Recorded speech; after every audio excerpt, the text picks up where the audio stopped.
computer. All right. Hey, it's Wednesday, July 20th. This is our cadet check-in. So we'll just go around the room, some of the new folks here. So Robert, you want to go first? Yeah. Sure. So I'm Robert. Everybody calls me Bob. I live in Courthouse, played high school soccer down here at Middle Township, and just getting back in the swing of things, really. Good. Happy to have you.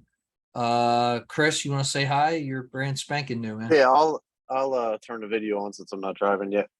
Just to say hello. I am Chris Chambers. I also live in Courthouse. Started playing soccer when I was 5. Haven't played much as an adult until like the last year. I've been trying to get out there more.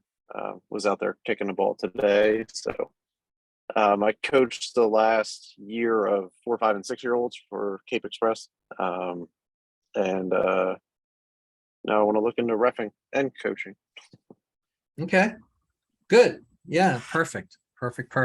And you'll see that the rules for high school, which we call National Federation NFHS rules, are a little bit different than the actual club rules, the USSF rules. So, and of course, local clubs have different rules even then, like especially around substitutions and all sorts of different things. So you'll get this is obviously focused on high school. So you'll get the Right. on that. And a lot of times coaches don't even know the difference. So if we make mistakes, they don't even know, So Clayton, you want to say hi? Yeah. Hey, my name's Clayton. I have about 6 years of experience repping, whether South Jersey Soccer League and EDP. I've also done the UPSL over in AC. So yeah, I'm excited to do high school. Yeah, no, we're happy to have you here. We're definitely happy to have you here. And your brother's John, right? Yep. He did high school last year. Yes. Yep. He was new. Yep. Good. So you have a lot of experience, so that'll be good.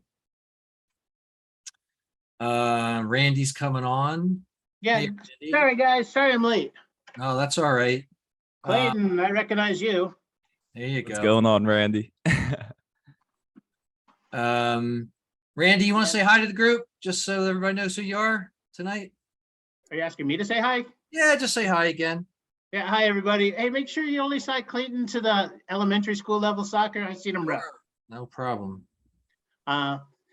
Hey group, I don't know who's new and who's not. My name's Randy. I've been reffing for a heck of a long time, playing soccer all my life, played college ball, played men's through my 20s, 30s, 40s, and into my 50s. I just moved down to the Egg Harbor Township last fall. I reffed high school soccer out in Arizona last fall. I was stationed out there during the week, but I'm not traveling, so I thought I'd pick up high school ball over here. Like I said, been reffing for a heck of a long time. I don't even know. That's good. Bring a lot of 8+ experience. years. And I just joined a team that started to play in this area, men's over 50. All right, don't get hurt, okay? All right, good stuff, Randy. Jose, you want to say hi? Just so these new guys know who you are? Sure, Jose. I've been around soccer for about 40 years, on just about everything except referee. So this is the time. So I work in Atlantic City. So you work where? Atlantic City Board of Ed. Oh, perfect. Yeah, perfect. All right, good. So, hey, welcome everybody. So, I know a couple of you guys are fairly new and you got some emails and stuff. So you are joining the ACCSOA, which is the Atlantic Cape Cumberland Soccer Officials Association, right? So basically we cover most of South Jersey here, and it's all high school, goes middle school, and we do a little bit of rec stuff, but it's not the USSF stuff that Rich Papperman assigns. This is our assigner is Joe Harrison, and we primarily work high school.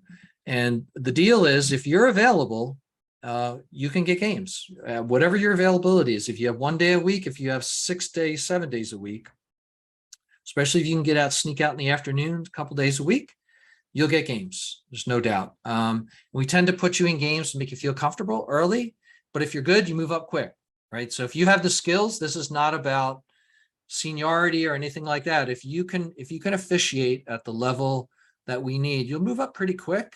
So it's all about being able to obviously know the rules, because the high school rules are a little bit different than club ball, and being able to obviously handle the game, right? So high school, a lot of times, is a lot easier than club ball. So for those of you that either coached or have kids playing or played yourself, high school tends to be a little bit more controlled environment, which is absolutely great.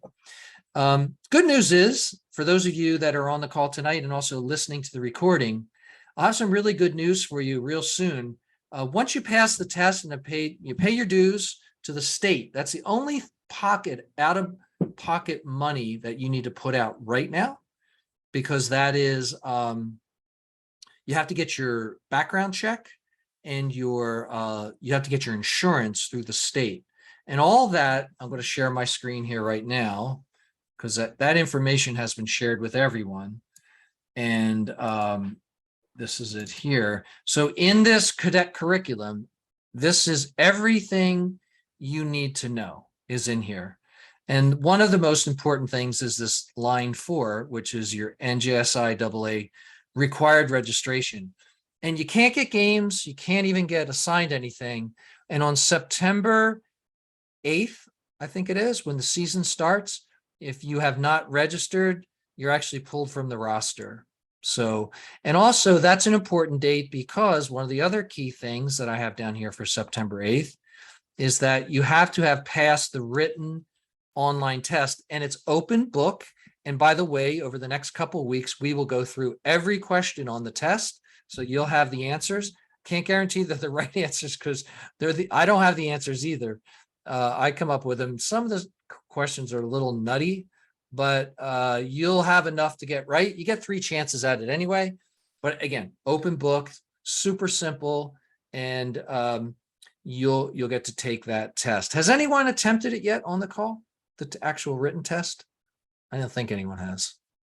No. Okay, that's cool. Because I want to show you how to do that. Don't rush into that. I like to use the test to kind of guide us through some of the content.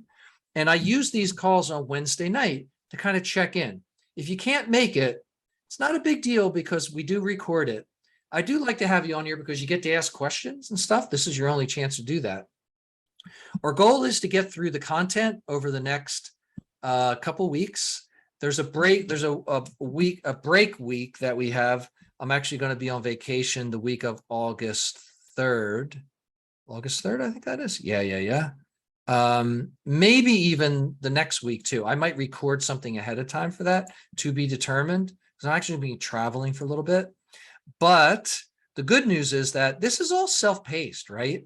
You can go in here, and I've really given you access to everything that you need to be successful here. A lot of videos, a lot of documents. You got to take them in at your leisure. So I know some of you guys that have been here for the last few weeks know that. Some of the new folks, just wanted to kind of reiterate that this is a self-paced piece. Rule books for everybody is available. We'll contact Joe Rossi. I'll shoot his email out again. He lives in Egg Harbor Township where his house is, but he also is in Vineland during the day. He's an administrator in the Vineland School District. So, and he travels around, he does baseball and other things. So you can connect with him directly. He'll give you a rule book. So I'd recommend you just shoot him an email. You guys, I don't want to get in the middle of that. And that way you can have the hand rule book. But I do also recommend you buy the online piece, because I use that online rule book. Here it is here for pretty much everything. I think it's super cool to be able to go in here and just literally just go in and see everything in one spot, and you can page through. And it's just, and what I like about the online rule book is that you can go and search. If I type in offside, right? I can go in and there's anytime that word appears in the book, I can pull it up. So makes it super nice, and it's $6-7. I think it's a great investment, but you'll get a rule book if you contact Joe Rossi, and I'll give you his email address following this call. So everything's here. There's a lot of slides that I put in. There's all sorts of things. You literally should just take your time and go through some of this. Some of these sessions from last year are really good. We kind of dissect the rules. You know, they're kind of cool things. If you think you got like a drive, pop it on your phone and let it play in the car. Just listen, you know, you don't have to watch it, but you'll hear a lot of great stuff. You'll hear the conversations. We dissect the rules and all that kind of stuff. So once you get your handle on the rules, or the next thing is late August, when the scrimmages start, we will put you on the field with some veterans. Myself, I usually do a session down here in Cape May County. We do some in Atlantic County, some out west a little bit, and we'll connect you with some of our in a scrimmage, and you'll get to get on the field. You'll get shadowed. But again, we'll talk through all that, like the differences for those of you that are doing club ball. We'll show you like what the difference is for high school, because there is a difference. And for those of you that are new, we'll make sure that you feel real comfortable before you get out there. So I'll pause for questions right now. Are there any questions about the curriculum, the process, anything, any areas where you're getting stuck quite yet? Because my next step is we're going to dive into the test in context with a couple of the rules we've already talked about. I have one, and I assume I know the answer to, but I don't know that you know the definitive answer. Can I ref my kid's game? I'm assuming it's no, but if I could, I could be at a lot of games. Well, but if I can't, then here's the thing. When you say your kid's game, you're talking a high school game? yeah, she plays for middle. So I'm at every home game for middle. Now at the away games or other ones, I mean, I could definitely be available to ref other games, but I can guarantee that I would be at those, but I feel like that would be a conflict. What level? Varsity. Yeah, so the answer would be definitely no. That's what I mean. I figured, but yeah. I could say, like I said, I could promise that I would be at all of those. Yeah, that's okay. That's a good question, right? So that would there's a conflict of interest policy from the state that even if for VAR, they really care about the varsity level stuff, because that's what matters, really, right? But if she played JV, like probably could slide you in there. We do that all the time, because typically they don't care, you know, at that level, Right? You know, it's important, but definitely not for varsity, unfortunately. Yeah. Yeah. Good question though. Good question. Anything else from the group, you guys? No. So if you're listening, because I know a bunch of you are listening to the recording, couldn't make it tonight. If you have questions, email them to me as we're going through this stuff. Also, if you weren't on the call tonight, I always like you to email me, and thank you for doing that. When you listen to the recording, because I know you do, just shoot me an email and say, hey, I caught up. I listened to the latest thing, and just let me know you're kind of staying with the group so you don't kind of fall behind. That's really important. The more you guys communicate with me, I always like to know if you're not going to make it too, because it's just like if everybody said they weren't going to make it, I would just cancel. But usually we get, I think we have about a dozen people right now. So we're getting like 50 to 70% on most of the check-in calls, which is good. And that's typical, right? And the course is designed to be so you don't have to show up for every one of these, but hopefully you do, because it's good stuff. So anyway, let's dive into it, okay? So going back to the curriculum, where we are right now, like I've kind of chunked this out into weeks. So if you started with us back in early July, late June, early July, you know, we talked about all these things that are here, these activities, but easy to catch up on. There's not a lot of stuff here. The orientation calls here, if you want to go back and listen to that for you guys that just joined tonight. This session here, we did review rules 1 through 5. We were starting to kind of get into some stuff. Actually, this might be an old session. I kind of don't remember now, but there's a bunch of things, right, that you can take a look at. This was live. We did rules 1, 2, and 4. Actually, this was live. So you can take a look at that. And this, I think, was from last year. But tonight, we're going to focus on, I want to get us into the test. I've broken down the test into chunks. And I want to pull out, I want to kind of give you guys, I say give you guys, we're going to talk through the answers. I don't give you the answers. We're actually going to kind of, I want to hear what you guys think. And then we'll check the rule book, and then we'll come up with a consensus, and that'll be our answer that we're going to use on the test. So that's our goal. And I'll use that in construct of how we talk about the game. Okay. So, and then as you can see, as we go on, I put final test submission, but I'm going to take that out because we actually don't have to submit that. Originally, it was supposed to be by the 31st, but I'm going to say we wait a little bit. I'm going to put this here and I'll say final test submission.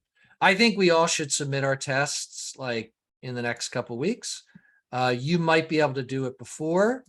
And so if that's the case, you know, when you're ready, you can do it anytime because you get 3 chances. It's open book as well. But you'll have most of that stuff. You'll have most of that stuff kind of done sooner than later here. Oh, I didn't type that in, did I? Online test submission. So, all right, so let me just highlight that again. For some reason it's not working, and boom. Okay, good. So there's where we are. And all the links to the Zoom sessions every week are the same. It's the same Zoom link. So they're here in this document as well. Okay.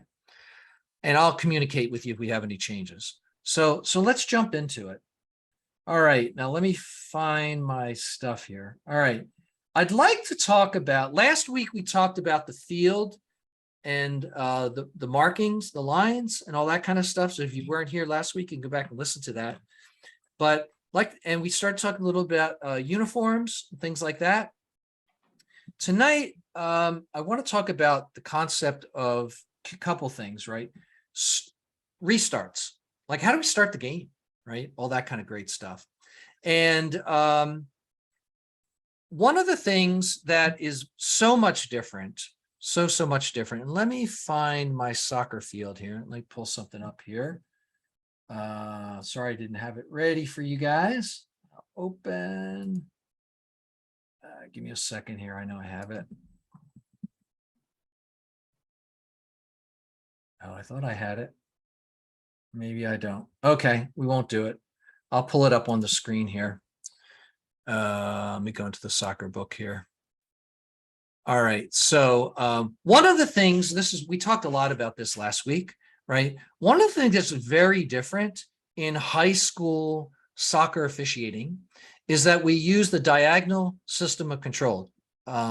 We do not use the 3-person crews, which typically, you know, you watch TV or you watch club ball. And for those of you that have been officiating, if you're working USSF, you know that this is the bench area on this side.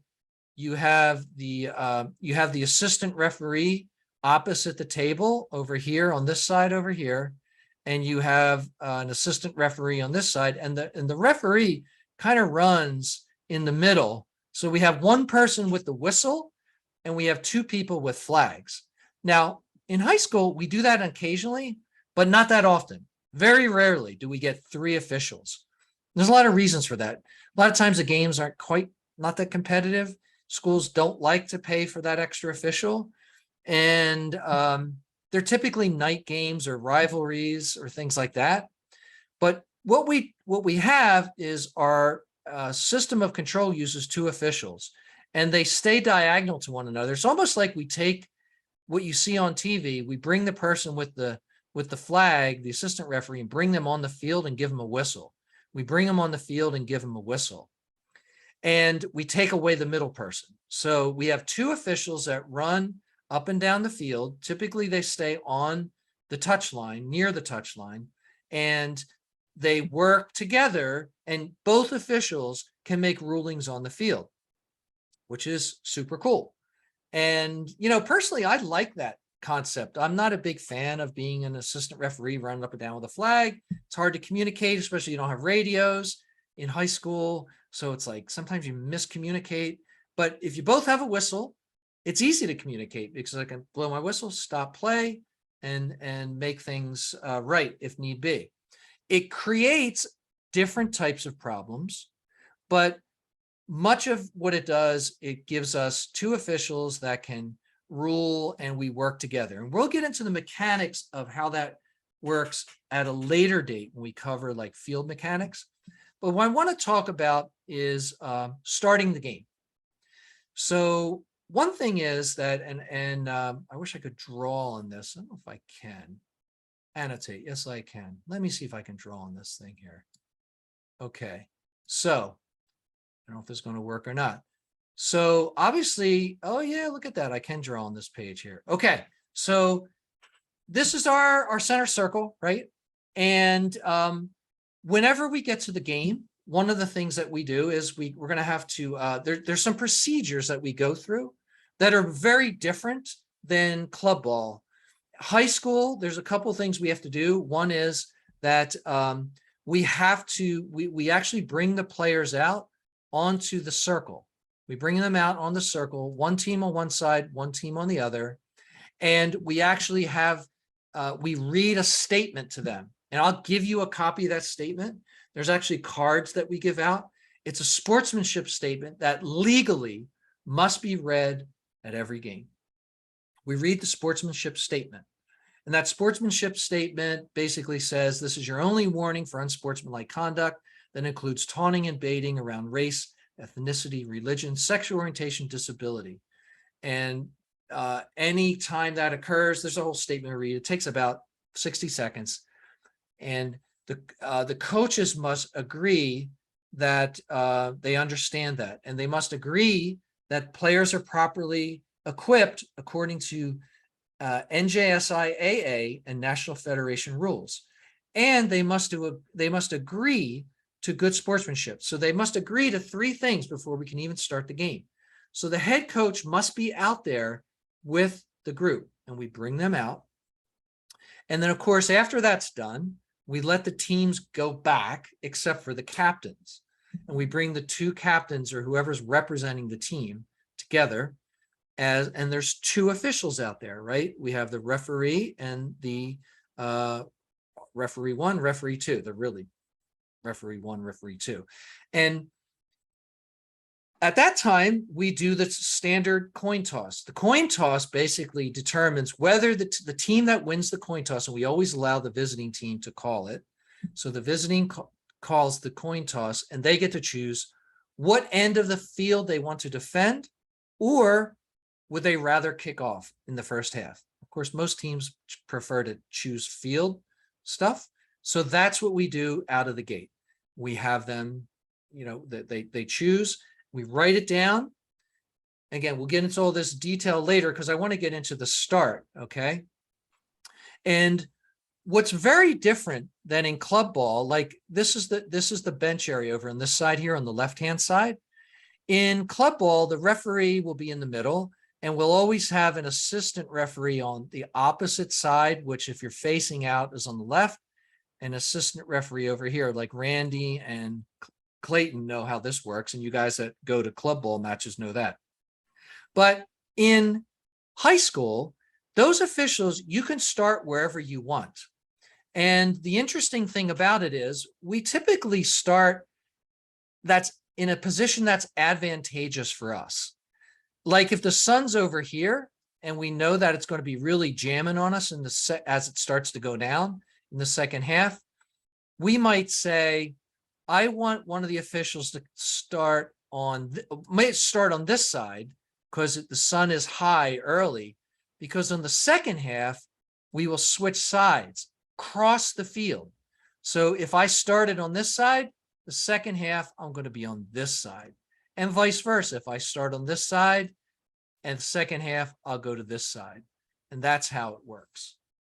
And so who's ever on the table side or the bench side actually is responsible for the clock.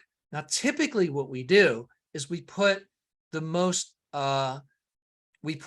experienced official, the one that has to deal with all the crazies over here, opposite the bench area for the first half. So the second half, they're here when things kind of start to heat up. Typically we do that. You don't have to, but we do that.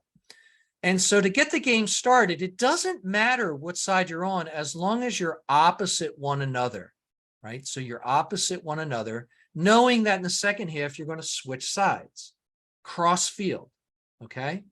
And guess what? In high school, and I know in travel ball too, you can wear a hat. And we do recommend you wear a hat, especially when the sun gets low in the fall and it's really down there.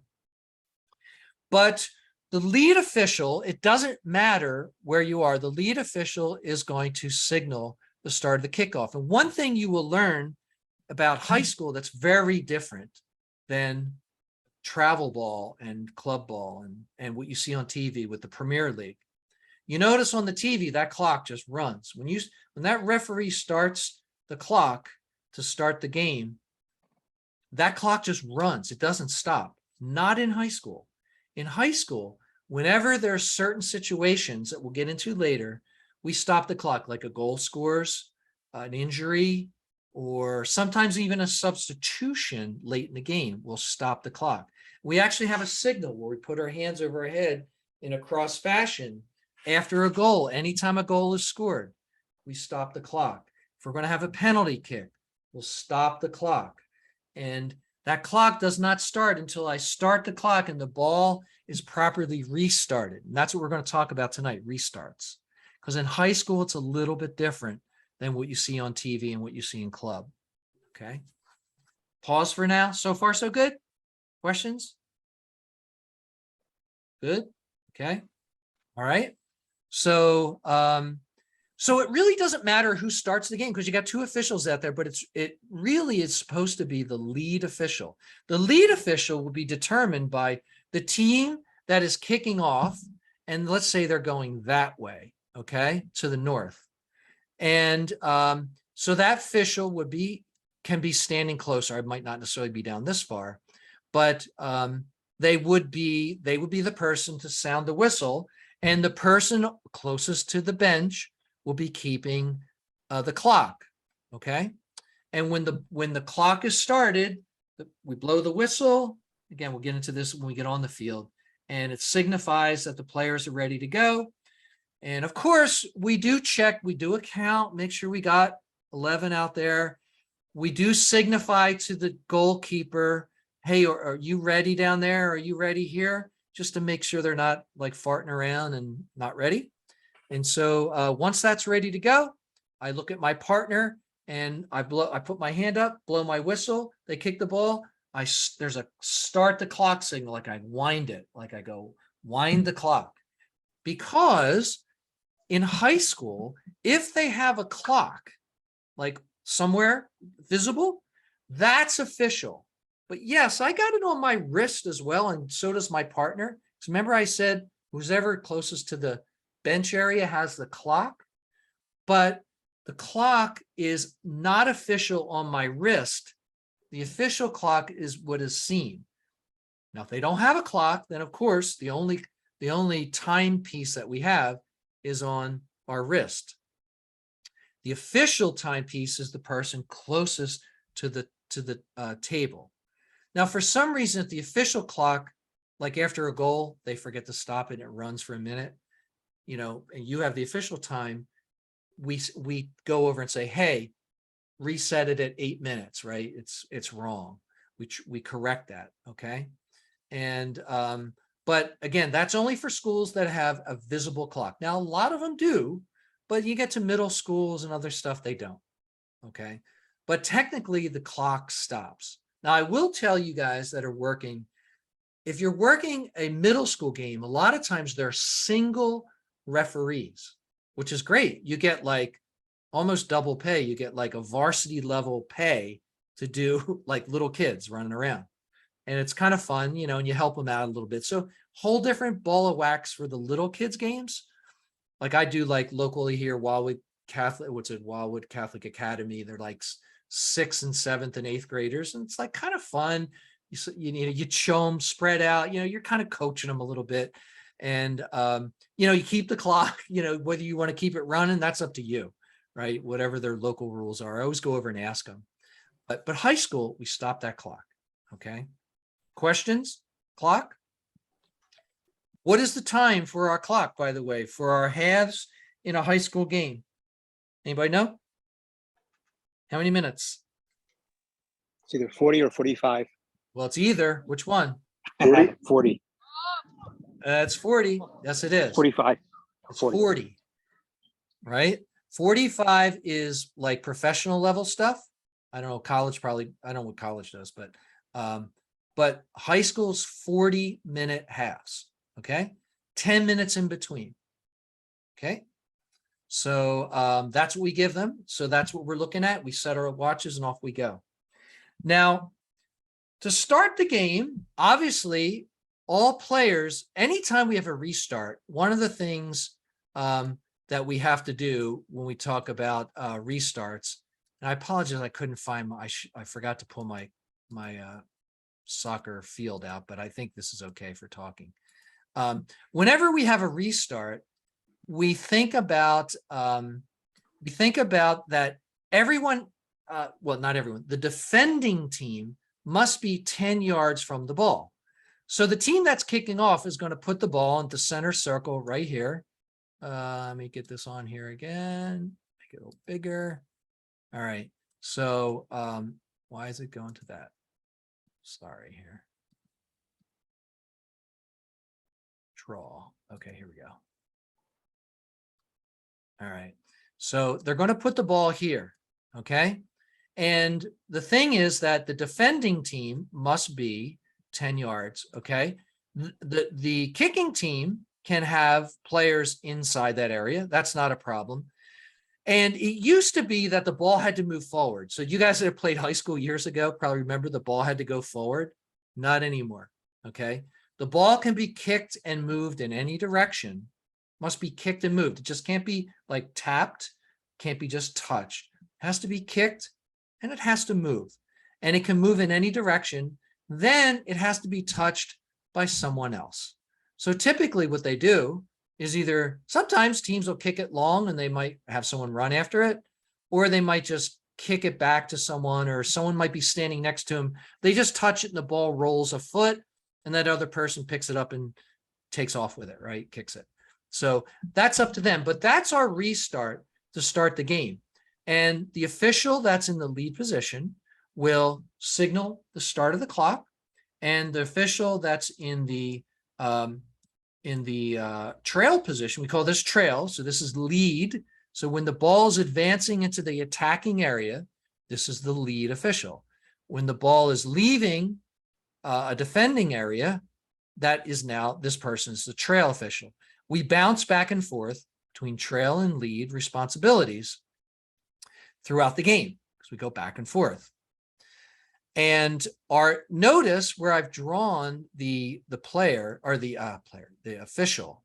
The official works anywhere from the touch line, okay, all the way over to wherever it makes sense. They can come over as far as they want.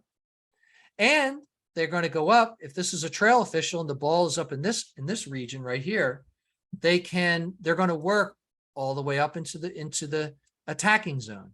And then they're going to go all the way back. Right? So they're going to go back and forth. They could go all the way down to the goal line, which they will when the ball gets down that far. If the play happens to be in this area, they're going to work their way off the field. They stay out of the play. You don't get in the middle of play. And this official is going to do the same. They're going to go back and forth and back and forth, right? And our responsibility is to keep an eye on, we kind of split the field kind of like that, with like a big gray area in between, that anything can happen. So, so that's kind of what we do when it comes to the field. Okay. Oops, trying to erase some of that stuff. So once the game has started, when we have the ball goes out of play, then there's a couple different ways that we can restart. Okay. One thing that we can do to restart is when the attacking team causes the ball to go over the touch line, then the defending team now gets control of the ball. They must throw it in. And we'll get into throw-ins later. But basically, the ball has to be thrown over the head, from behind the head, with the feet outside play, okay? And then they can't be the first to touch it. They have to throw it over their head, and they must keep both feet on the ground when the ball is released. And you can read, you probably have read about that in the rule book. And that's one way to get the ball, the play restarted, okay? Another thing is if the attacking team knocks the ball over the goal line and it doesn't result in a goal, because obviously if it's knocked over the goal line and results in a goal, the restart is a kickoff in the other direction.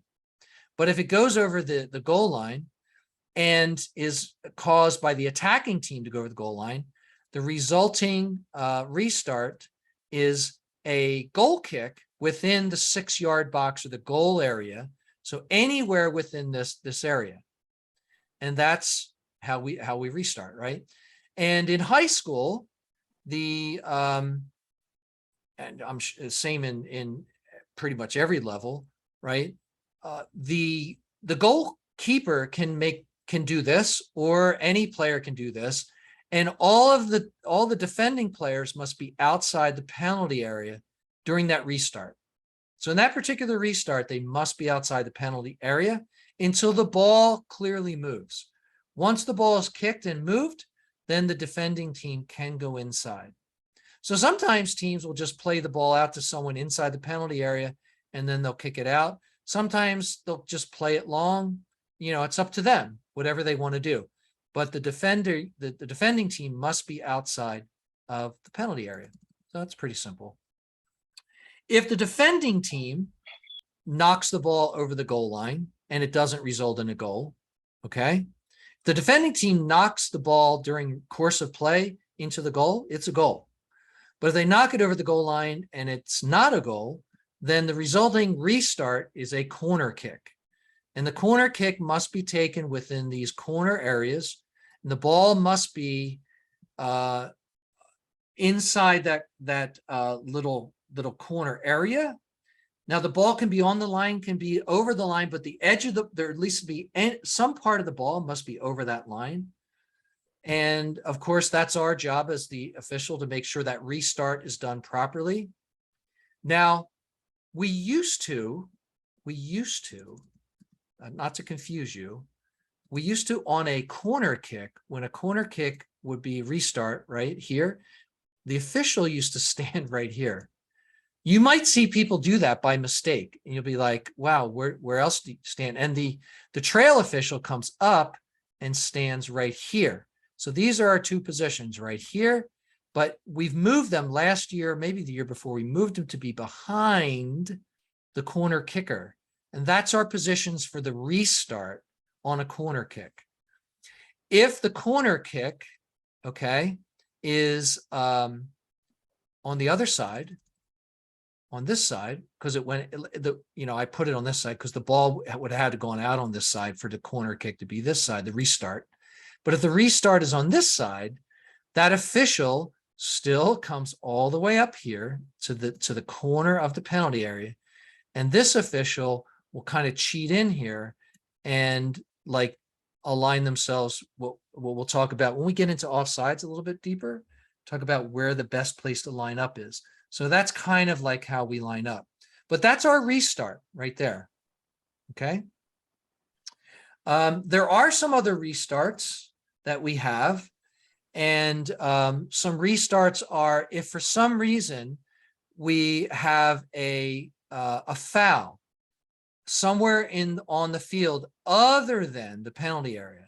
So anywhere outside the penalty area, our restart is by one of two means, actually three. We can have, if it's a foul, we're going to start with either a direct or an indirect kick, depending on what the type of penalty is. We'll get into that later, but let's just talk about the construct of restarts. In high school, a restart is very similar to that you see on television, that it can be taken very quickly. The team can, they know it's their restart, And the same thing with a corner kick. Same thing with a goal kick. They can plop the ball down really fast. Boom, off they go. Okay. And that's one way.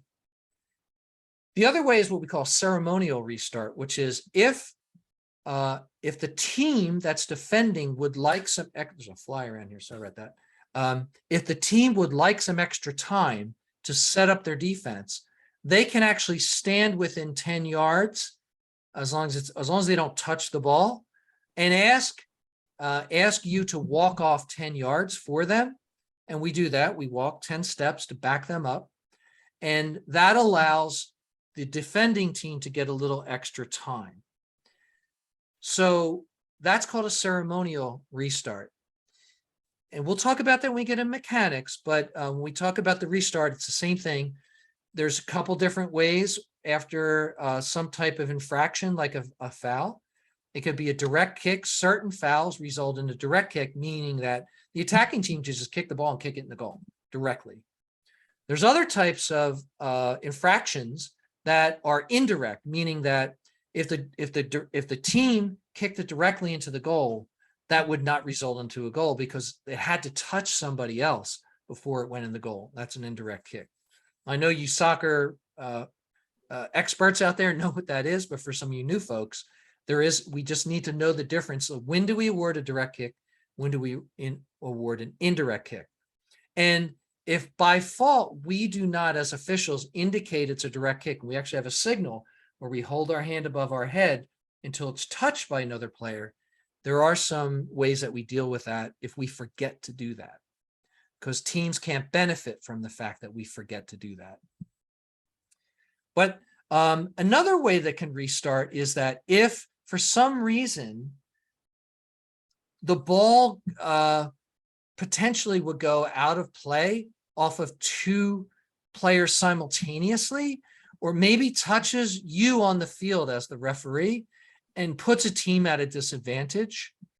So we have the ability to do a drop ball, and they've changed the rules in high school, and I think they have in USSF.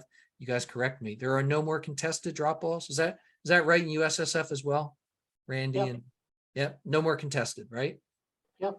Yep. So same thing in high school. We don't let two people whack their feet at each other like we used to. That used to be horrible.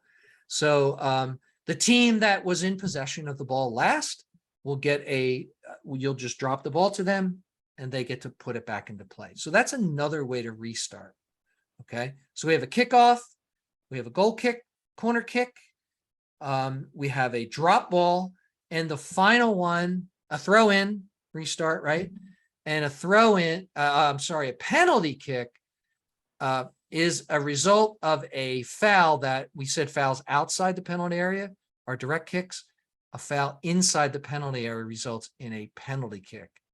Again, we'll get into that later, but just talking restarts right now. So does that make sense? How we kind of get the ball into play? Pretty easy, right? I know it's old Yeah. hat for some of you guys. Jose? So, quick question. On a goal kick, if the ball goes out of bounds on the right side, can the goalie kick it from either side? Yes, they can. They can place it anywhere in the goal area. But what we don't allow them to do is replace it if they're trying to stall. If they set it down and they're like, oh, it's muddy here, I'm going to move it. Okay. But if they're using it as a stall tactic, we can caution them. Or we can actually stop the clock and warn them. You know what I mean? For instance, if they put it on the right side and then they waste a little bit of time and then go and move it to the left side. Yeah. If you think they're doing that to mess with you and it's late in the game and they're in the lead, yes, I would say that is not good, you know? Okay, thank you. Yeah. Any other questions on restarts? Okay. So, all right, cool. So let me get back into drawing. So, where was I going with this? Okay, so let's get into some questions in the book, okay? Because there's a bunch of questions about restarts. So let me stop this here. Okay, so now, let me pull up my test here. You guys should have this test available to you, right? It's in the curriculum. You can download it. It's online. Where is it? Here it is, right here. This is the PDF version of it. There's also a Google Doc version of it. You can make a copy of it if you want, or whatever's easier for you. Just write down the answers so you know what they are. So you're keeping track, because we're basically, you're getting the answers here. So when I go into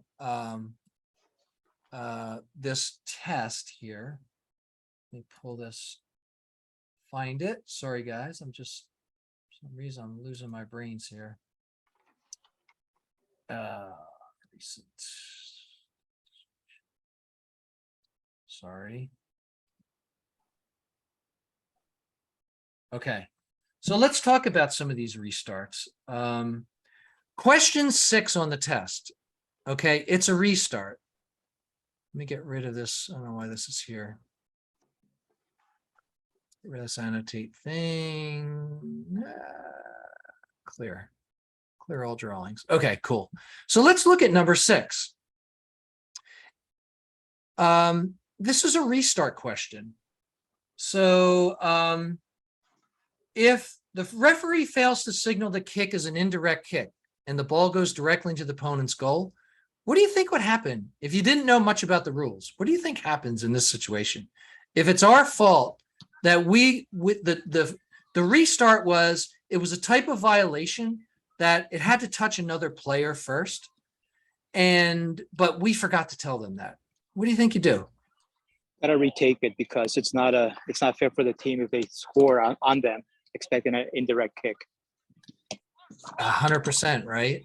Yeah, I'm with you on that. So I would say, if I could edit this, let me refresh this. It's not showing up here. I don't see my things up top here, but okay. Yeah. So I'm going to say, you're going to say retake that kick. What do you guys think of that? You think? Yeah, I'm with you there. It's actually rule 13. So that's a good one, right? Here's another one. If I jump down to 10, okay, question 10, this is a restart question as well. If a goal kick, remember the goal kick was kicked from, so a goal kick resulted in the attacking team knocked the ball over the goal line, that didn't result in the goal. So now the defending team now is going to kick the ball off from their goal area. What happens here if it's touched twice by the kicker? Twice. What happens if it's touched twice by the kicker? You guys that maybe you're not into the rule book yet, but what do you think would happen there? Indirect kick. Yeah. Who said that? That was good answer. Indirect kick, right? I'll underline that. Indirect kick from the spot of the infraction. Yeah, right. So because that's a violation. And one thing that's interesting is when we get to restarts, you actually could have an indirect kick from within the goal area, but we move it out to the goal, the line that the perpendicular line to the goal area anywhere along here. And the other team gets to line up. Closest they can line up is the goal line. It's an interesting thing. I've never had it happen. Gosh, I hope it never does. It's kind of a weird play. But so that is the case. If it's any time a ball is touched twice by the kicker on a restart before another player has touched it when they're supposed to, then it results in indirect kick. So now you know that. It's a pretty easy one. Okay. Restart. Let me find another restart question here. Okay. What would we do you think? Taking a guess, I'm going to jump down to 19 here. 19. What do you think we would do if a spectator entered the field and disrupted play? How do you think we would restart? What do we have to do here?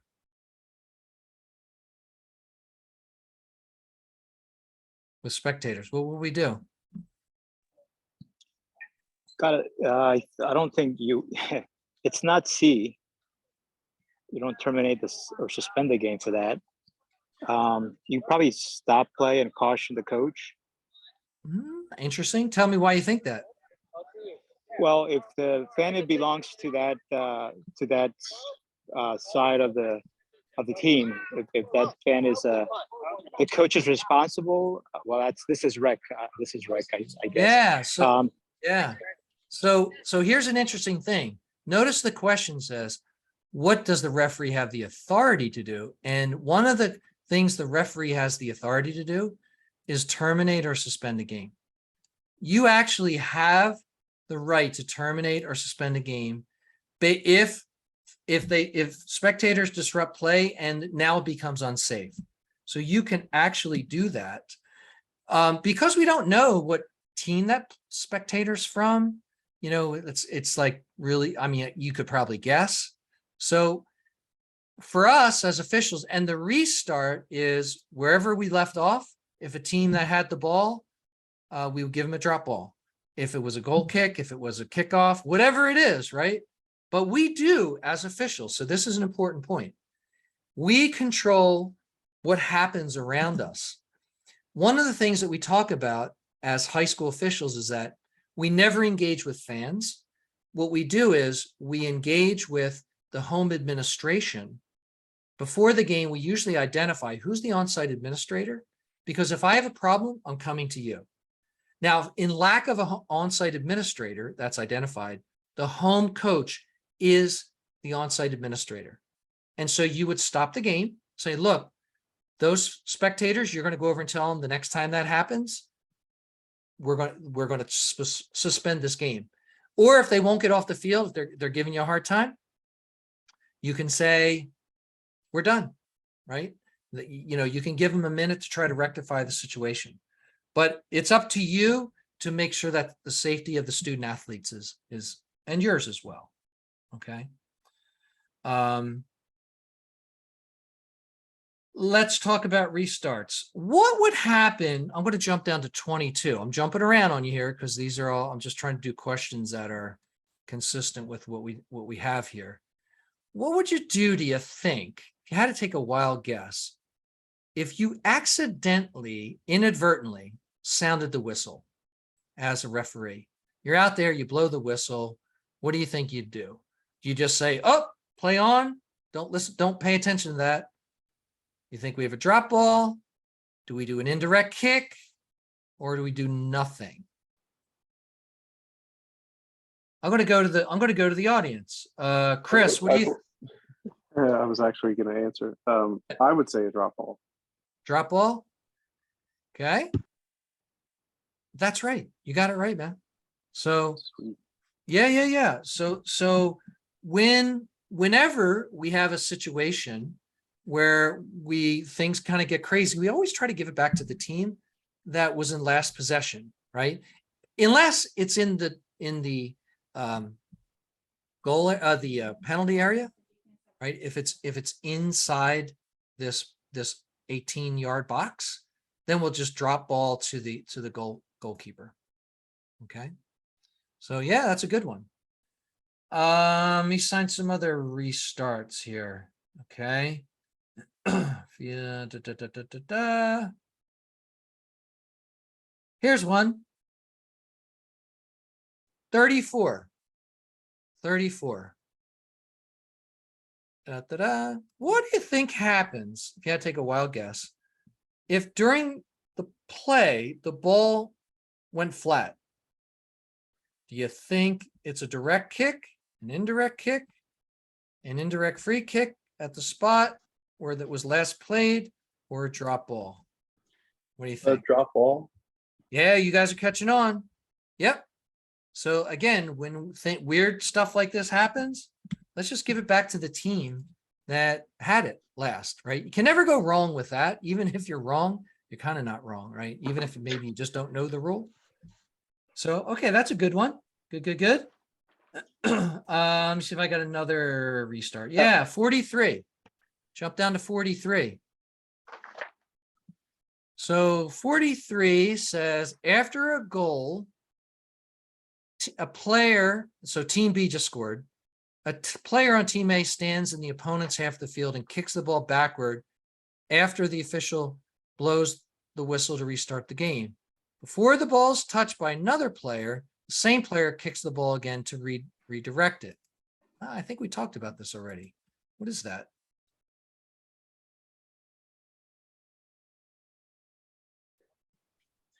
It's D. I'm gonna go with D too. You said D as in dog or B as in boy? D is in D, dog. yeah, I'm agreeing with Bob with D. I'm agreeing with you guys, right? Right. So we said that if it's touched, if it's the violation is that the other player touches it before the same player that kicked it on an indirect kick. I know we didn't get into all the details of what that is. We will in a future session, but that's that would be our answer right there, right? And by the way, you have access to this. So if you're not taking notes, like I'm giving you access to this, you have access to this in the tracker. It's in here, this document somewhere. There it is right there. It's that document right there. So Can I ask you a question about a Yeah. restart kind of play? yeah. I was looking at over the week, just number 9. Number 9. Find it. If I get some feedback on that, I wasn't sure. Yeah. So this is interesting. Let's pop up to number 9 here. Way back up. So this is a restart question. Good one. Good catch. I missed that one. So during active play, so ball's in play, somebody on the bench, B12, right? So they're not on the bench. And notice when they put B, usually B is the defending team, usually, not always, but usually. But B12 thinks the ball's gone out of bounds and kicks the ball toward a teammate who's in play. So what do you do? So what did you say, Robert? I was thinking an indirect kick. But, I don't know. But now that we're talking about all these drop balls, maybe a drop ball would be the right answer. Well, anybody else want to weigh in on that? What else do you guys think? Anybody else out there? Take a wild guess. If you had to just kind of figure it out on your own, like you don't really know the rule, what do you think makes sense? I think it's B also. I think it's an indirect kick to the other team, or to the other team is my first choice. I agree with you. So it is an indirect kick, right? Because, and we'll get into this later, a lot of times indirect kicks are things that are not direct fouls on another player. So this wasn't really, he didn't foul the player, right? So the only thing is that there is a rule reference on this. Gosh, did I write it down? This is a weird play. And so if I go to, watch this, I'm going to go to direct kicks here. Let me just get this off. Watch this. This is a weird one. Like this is the one where I always say like, let me go to the table of contents here. Player substitutions, player equipment officials. Just want to play, ball on play. How come I can't find it? I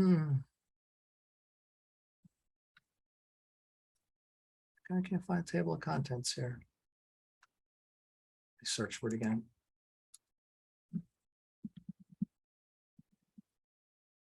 Direct kick. There is a situation that that's not it.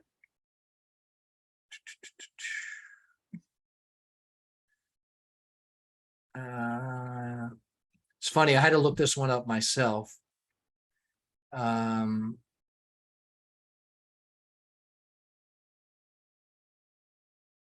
It's not it either.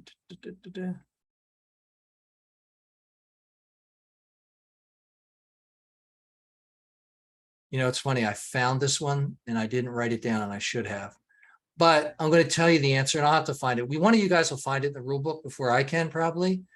But the interesting thing, because it's misconduct and it is actually the answer that I have is A. Did any of you guys think it might be A? Because it's misconduct, that it's a direct kick from the point and the caution B12. So that's a weird one. I'm going to highlight that in here because I think that's a weird play. And I want to double check that for sure to make sure we got that one right. So I'm going to highlight that one. I'll come back to that. I want to find the rule reference for that. So now, if you did an indirect kick from there, nobody would know. But on the test, we look up the right answer and get it right. Bill? Yeah.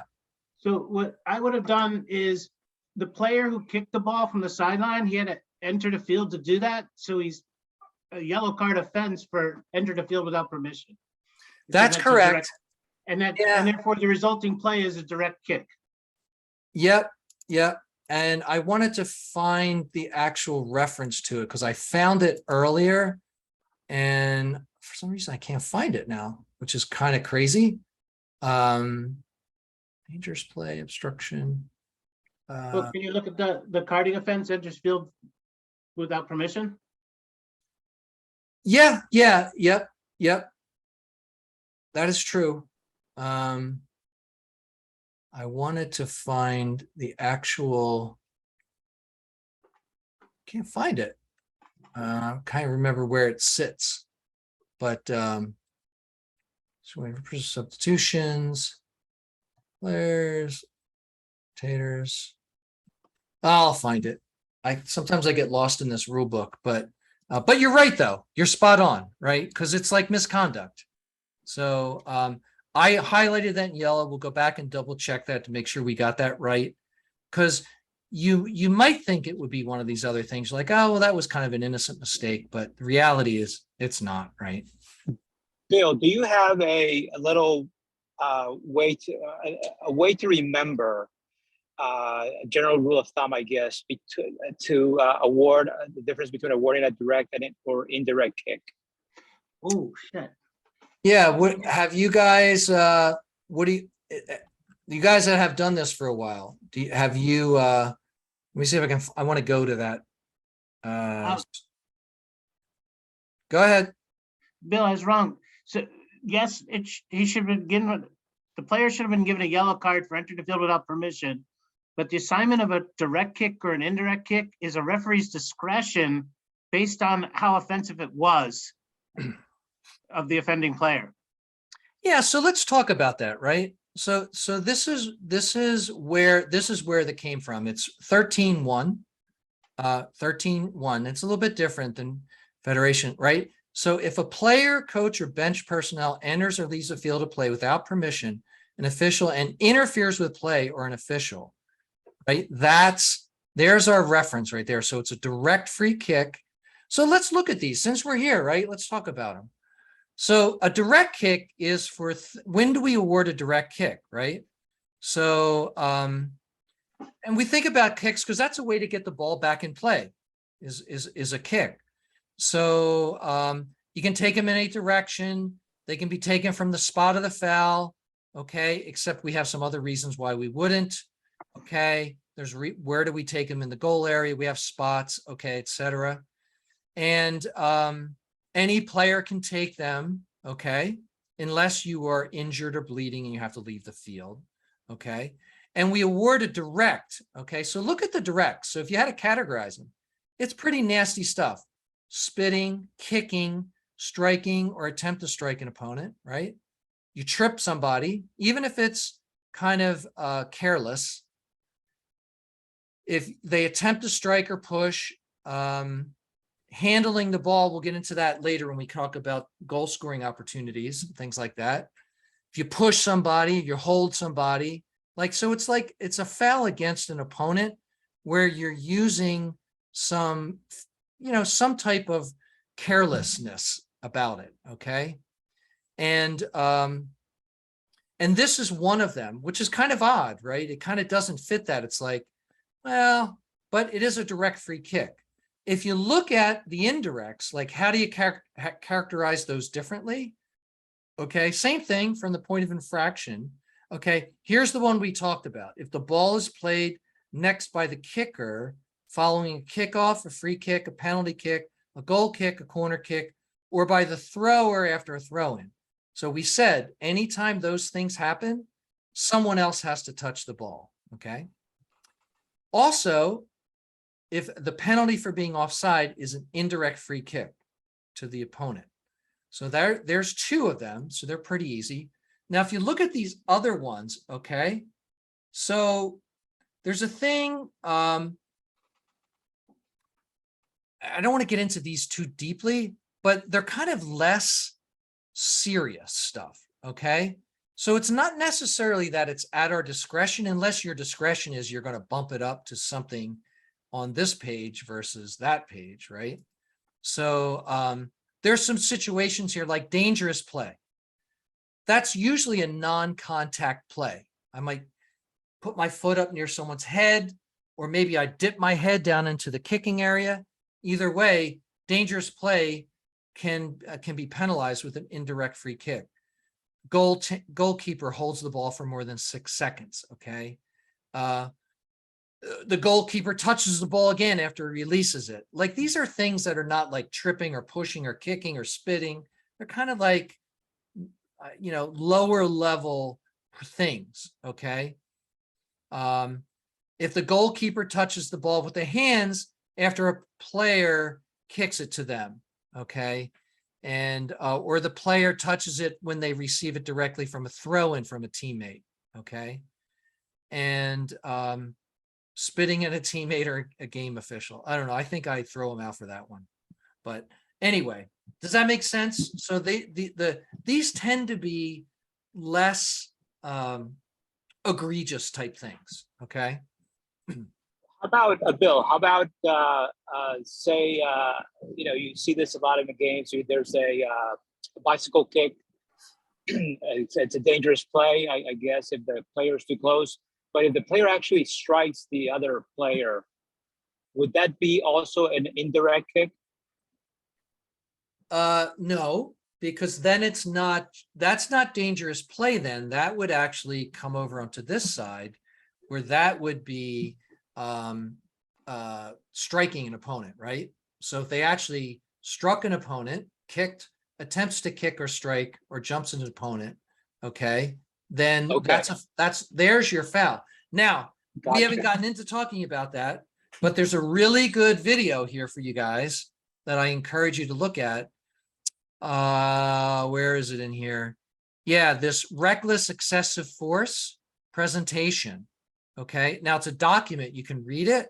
There's also a video in here somewhere on excessive force, and it talks about, like, how do you determine what is just careless, which is just we blow the whistle and we give the team a re-kick, right?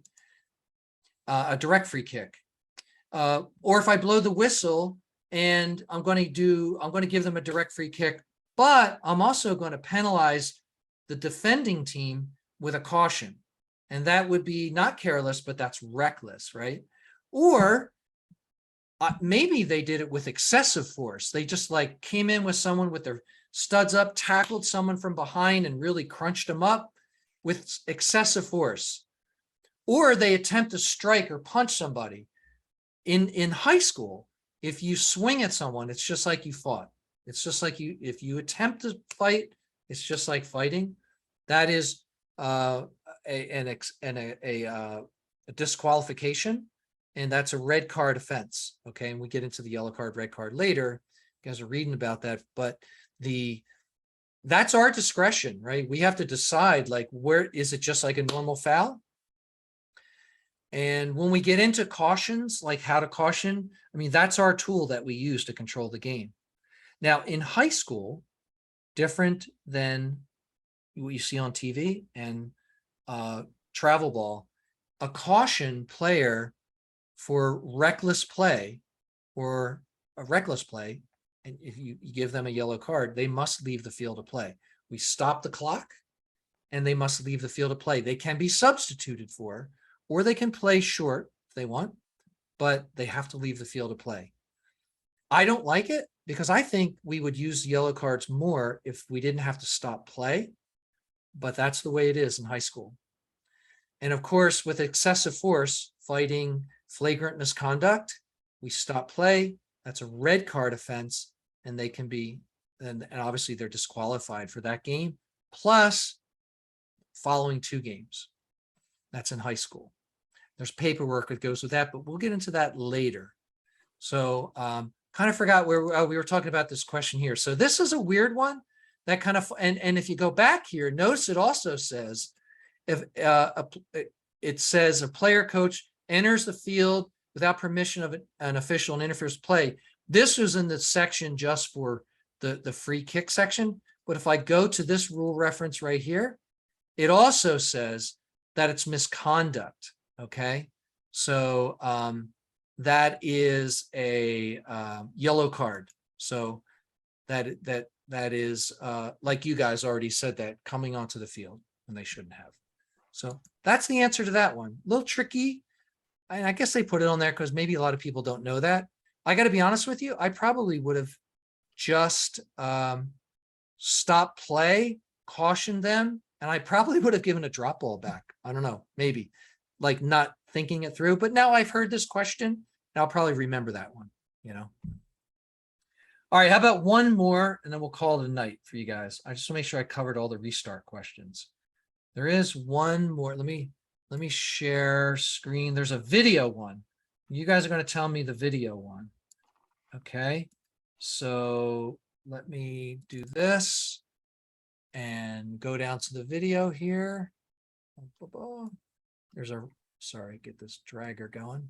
So we our last question or two, because there's, let's see which one's the restart here.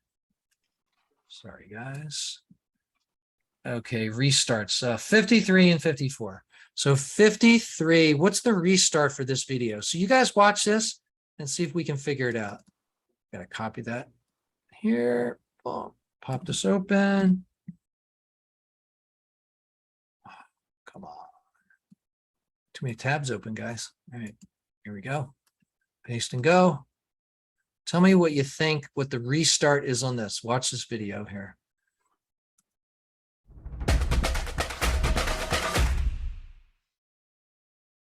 Ball hit that post up top. Goal kick. All right. So I heard not a drop ball. No, I think it's a goal kick. Yeah, you're right. Goal kick. Yep. Yeah. I'm with you on that. And the reason is because when it hit that upper little upper area there, right? When it touched that spot, where is it? Yeah. So notice one thing we as officials, you will get on fields like Ocean City is like this. There's several others. You have to make sure, and they're all okay, that the goalpost of the football is not in the field of play, because that would not be good, right? And they would not be. So that's good. Last question for the night. What's the restart on this one here?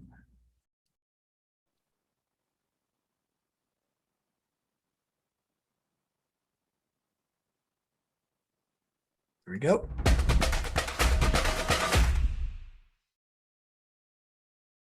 Ooh. I'll watch it again. Here, I'll play it again. I'll do it in slow motion, actually. I think I could do it slow. Yep. Boom. Got the attacking player coming down with the ball. Here we go. Right there. Boom. Direct kick. Well, the choices are, yeah, it's a restart. So it's either indirect, direct, drop ball, or throw in. Well, it's definitely not throw in, right? B. Direct free kick, right? Yeah. So that's our standard. Now, when you guys saw that, do you feel as though that was just kind of the normal run of the mill, just being careless here, right? When it's coming down, played again. She's coming down, boom. Is that being careless? It was a smart foul to take. The reason why it was smart is because there's another defender nearby. If that was only one defender that it was going to get beat and he takes that player down, that would be a red card, right? Could be. Well, you have to. Because he's preventing the attacking, because that would be a breakaway towards the goal. Well, so there's a lot of things that factor into that, and without getting into all the details, it could be. I'm not saying it can't be, but there's some factors like You're too far away from the goal to call that a dog set. yeah. So you would have to factor that into play. She's pretty much in the middle third of the field, but I don't think he's going for the ball though. well, that's the question, right? So when I looked at this, because the test question's not asking you that. They're just asking you what the restart is. The restart's a direct kick no matter what. But my question is, do you think this is not just careless, but now reckless? Because this player is stepping in there. You know what? I would say, I don't know, what do you guys think on the phone? Anybody think that's reckless? No. It's the old, either the ball goes by or the man goes by, but not both. Yeah, right. So No.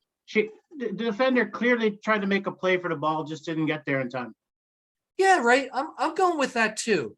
Unless this player was being fouled like 10 times earlier in the game, and like this could be like, it's called persistent infringement, which is this player just constantly got fouled. Maybe I would upgrade it to reckless.